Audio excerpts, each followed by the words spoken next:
শিবির ছাত্রদলের দফায় দফায় সংঘর্ষে উত্তপ্ত হয়ে উঠেছে গোটা ঢাকার পরিস্থিতি। 5 আগস্টের ঠিক আগের দিন জগন্নাথ বিশ্ববিদ্যালয়, ঢাকা কলেজ, আলিয়া মাদ্রাসায় একের পর এক ধাওয়া পাল্টা ধাওয়া চলছে।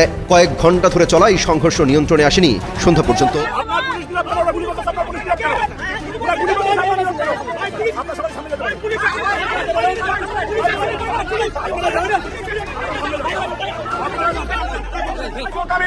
আতঙ্কের দল ঢাকা মহানগর দক্ষিণ যুবদল, ধর্ষকদের আতঙ্কের দল ঢাকা মহানগর দক্ষিণ যুবদল, রাজাকার আর বদরাল শান্তির আতঙ্কের দল ঢাকা মহানগর দক্ষিণ রহমান, আপনি আপনার একমাত্র লাঠিয়াল বাহিনী ছাত্র দলকে দিয়ে আমাদেরকে চ্যালেঞ্জ করেন।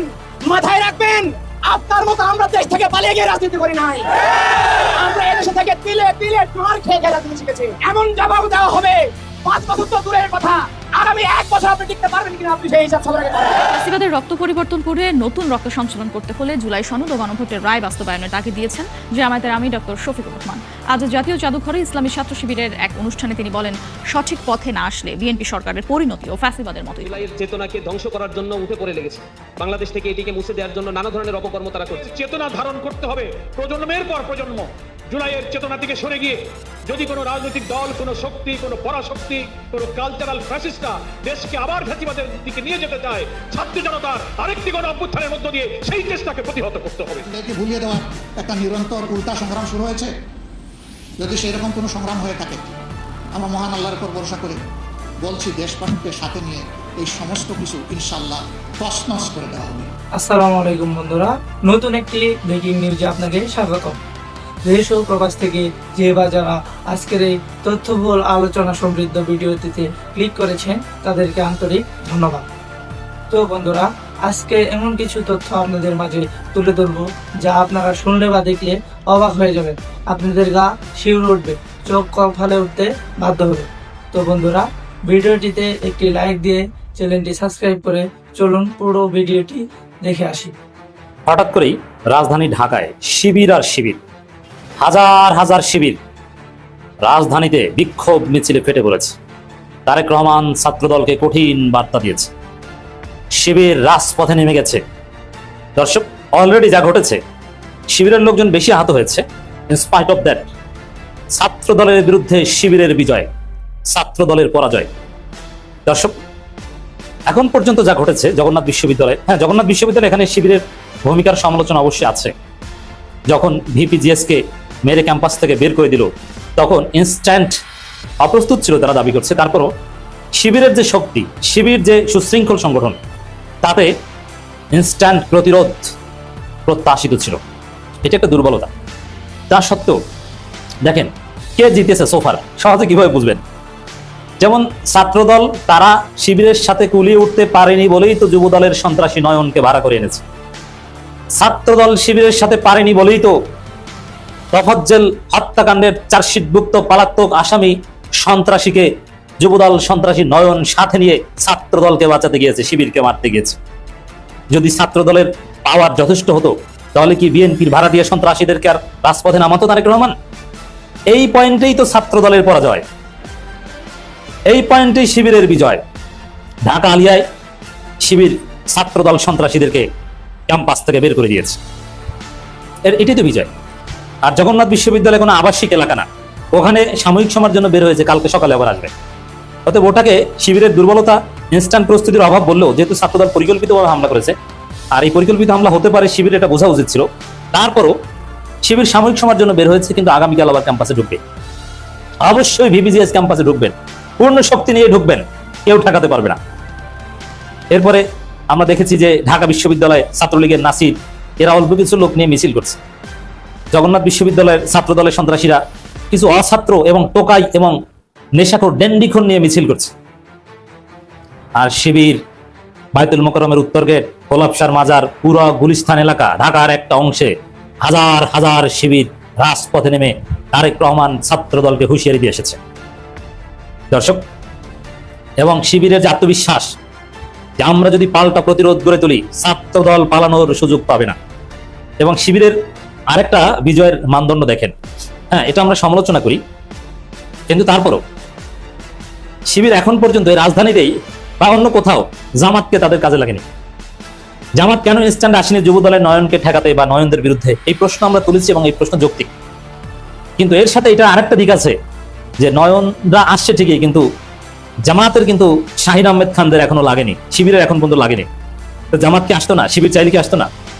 এমন না যে জামাত শিবিরকে হেল্প করতে রাজি না, অবশ্যই জামাতের লোকজন সদা প্রস্তুত, প্রয়োজন হলে আসতে, হয়তো আসলে ভালো হতো, কিন্তু শিবির তাদের ছাড়াই কিন্তু খন্ড খন্ড প্রতিরোধ গড়ে তুলেছে। এখানে কিছু বিষয় আছে।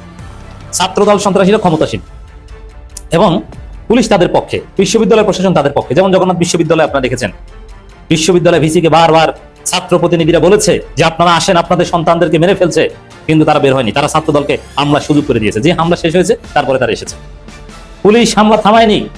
এরপরে জগন্নাথ বিশ্ববিদ্যালয়ের অথর্ব শিক্ষক সমিতি আওয়ামী 5-8 দালালদের মতো বিবৃতি দিয়েছে, যেরকম আওয়ামী দালালরা ছাত্রলীগের সমস্ত সন্ত্রাসকে বৈধতা দিয়ে বিবৃতি দিত, ওইরকম জগন্নাথ বিশ্ববিদ্যালয়ের ছাত্র সংসদ একটা কলঙ্কজনক অধ্যায় রচনা করেছে শিক্ষক সমিতি। তারা ছাত্রদলকে দায় মুক্তি দিয়ে শিবিরকে দায়ী করে বিবৃতি দিয়েছে। অথচ ছাত্র প্রতিনিধি, নির্বাচিত ছাত্র প্রতিনিধি বিশ্ববিদ্যালয়ের নিয়মিত শিক্ষার্থীদেরকে অছাত্র বহিরাগত এবং ডেন্ডিকররা এবং টোকাইরা হামলা করেছে, এই বিষয়ে শিক্ষক সমিতি কোনো কথা বলেনি। যেহেতু পুরো প্রশাসন ছাত্রদলের পক্ষে এবং ছাত্রদলের লোকজন ঢাকা কলেজে আপনারা দেখেছেন যে ব্যাগের ভিতরে প্রকাশ্যে অস্ত্র নিয়ে মিছিল করেছে, সরাসরি পিস্তল নিয়ে মিছিল করেছে, দেশীয় অস্ত্রশস্ত্র তো আছেই, একদম আগ্নেয়াস্ত্র নিয়ে মিছিল করেছে, কিন্তু প্রশাসন কিছুই বলে না। এই অস্ত্র কোনোদিন উদ্ধার হবে না। ক্যাম্পাসের ভিতরে বহিরাগত ডেকে আনে, এটা কত বড় অন্যায়। বিশ্ববিদ্যালয় প্রশাসনের মেরুদণ্ড থাকলে তারা এর বিরুদ্ধে অবস্থান নিত। তো যেহেতু প্রশাসন ছাত্রদলের পক্ষে, এ কারণে শিবিরের প্রতিশোধটা হেকমতপূর্ণ হওয়াটা উচিত এবং হেকমতপূর্ণ হয়েছে। একদম পূর্ণ শক্তি একসাথে না দেখিয়ে খন্ড খন্ড খন্ড খন্ড প্রতিরোধ করেছে, দফায় দফায় প্রতিরোধ করেছে, কখনো পিছু হটেছে, আবার প্রতিরোধ গড়ে তুলেছে। জামাতের শক্তি এখন পর্যন্ত ব্যবহার করেনি। ওস্তাদের মায়ের শেষ রাতে কেউ কেউ বলছেন যে মায়ের হবে কিন্তু কোনো কথা হবে না। জামাত কিভাবে খেলবে এটা টের পেতে দিবে না।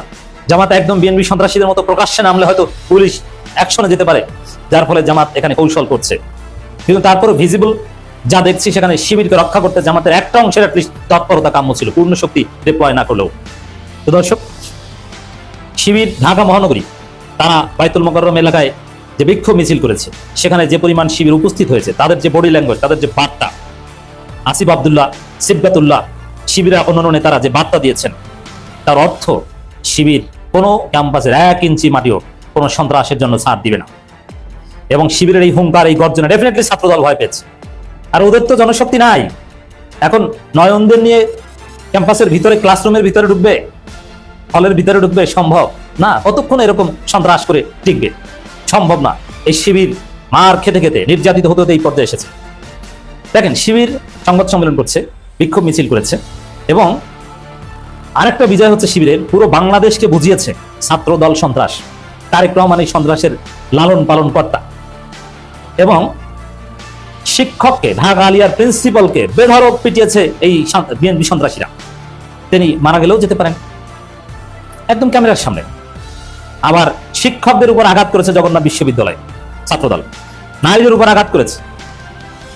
মেডিকেলের জরুরি বিভাগে ঢুকে রোগীদের স্বজন সহ দাড়ি টুপি যাকে দেখেছে তাকে গণহারে পিটিয়েছে ছাত্রদল। এই যে ছাত্রদলের আওয়ামী সন্ত্রাসী রূপ, এটা পুরো জাতি দেখেছে। শিবির পুরো জাতিকে বুঝাতে পেরেছে, দেখাতে পেরেছে পুরো জাতি ছাত্রদলকে সিসি করছে, ছাত্রদলকে ঘৃণা করছে, ছাত্রদলকে গালি দিচ্ছে। এটা শিবিরের আরেক বিজয়। তো দর্শক, ওভারঅল আজকে যা ঘটলো, শিবির যা করেছে, এটাকে আমরা শিবিরের বিজয় বলবো। আগামীকাল খেলা হবে। তো প্রিয় দর্শক, আজ এই পর্যন্তই ছিল আমাদের বিস্তারিত সংবাদ। যদি আপনাদের কাছে এই তথ্যগুলো ভালো লেগে থাকে, তাহলে আমাদের চ্যানেলটি সাবস্ক্রাইব করে ভিডিওটি একটু শেয়ার করে আমাদের পাশেই থাকবেন। তো বন্ধুরা, আপনারা ভালো থাকবেন, সুস্থ থাকবেন। আজকে এই পর্যন্তই বিদায় নিচ্ছি। আল্লাহ হাফেজ।